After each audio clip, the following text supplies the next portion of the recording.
Fréquenter des gens qui aiment se dépasser, en quoi est-ce que ça pourrait vraiment vous être utile, vous servir et changer votre vie? Regardez tout de suite cette vidéo.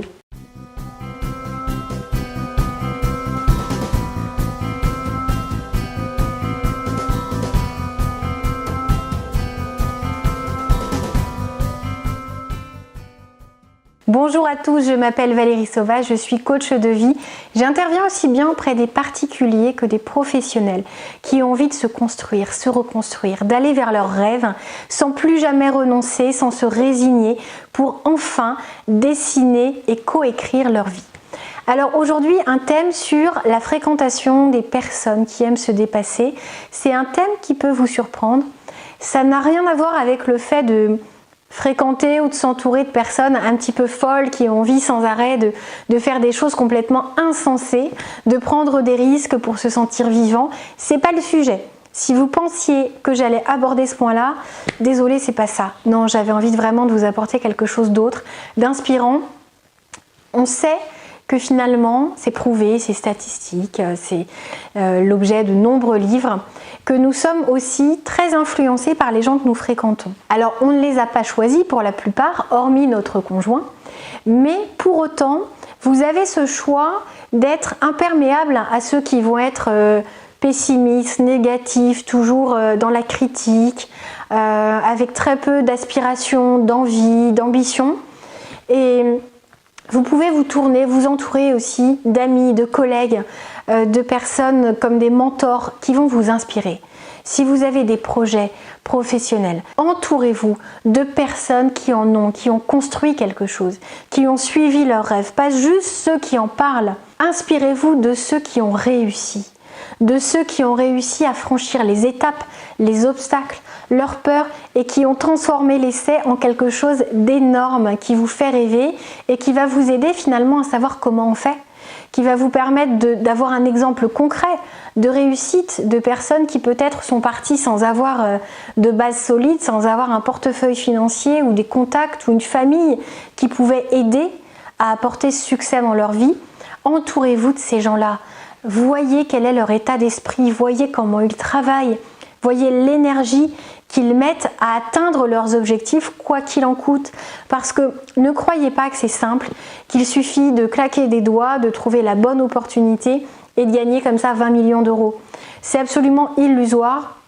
Sachez que si vous voulez créer une vie à la hauteur de vos espérances, il va vous falloir fournir des efforts à cette même hauteur.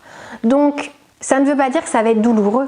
Il faut juste qu'il y ait un équilibre entre vos envies, entre la qualité de ces rêves, entre l'intensité de ces objectifs et du plaisir que ça vous apporte et les efforts que vous aurez à fournir. Si vous avez énormément d'efforts à fournir pour un résultat assez peu inspirant, assez peu motivant, qui n'est même pas personnel, qui est peut-être le rêve ou l'aspiration de vos parents, ils vous l'ont transmise, ils vous ont supplié de faire ce qu'eux n'avaient jamais eu l'opportunité de faire, vous verrez que vous ne serez pas prêt à faire certains sacrifices, à fournir tous ces efforts, parce que ça n'est pas votre objectif, ça n'est pas votre rêve, mais si c'est le vôtre.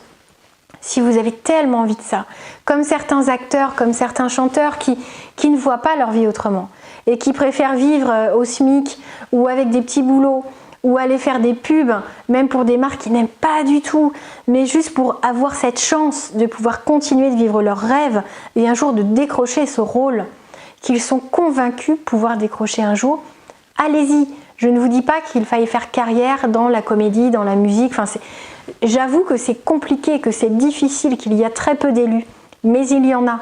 Soyez réaliste entre vos compétences, entourez-vous de personnes objectives, de personnes du milieu, mais même là, essayez vraiment de continuer. Regardez Charles Aznavour, on lui avait dit qu'il n'avait rien pour faire carrière. Ni la voix, ni la taille, ni le charisme. Regardez ce qu'il a fait, qu'on aime ou qu'on n'aime pas, regardez, il a suivi ses rêves. De nombreuses autres personnes ont fait carrière, ils avaient 40 ans, 45 ans, et ça faisait depuis leurs 15 ans qu'ils essayaient d'y arriver. Et ils n'ont pas vécu ce parcours-là comme une douleur.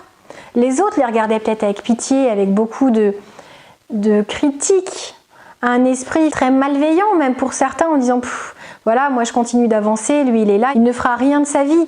Peu importe, laissez sur le bas-côté ces personnes malveillantes. Ça n'est pas ces personnes-là qu'il vous faut autour de vous de toute façon.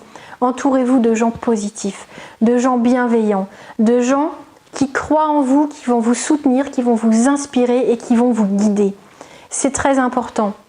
Les gens qui viennent me voir, qui font appel à un coach de vie ou un coach pour leur carrière professionnelle, viennent chercher ça aussi parce qu'ils n'ont pas la chance autour d'eux de connaître des gens qui ont créé leur entreprise ou qui ont réussi à franchir une étape dans leur vie personnelle que eux s'apprêtent à franchir.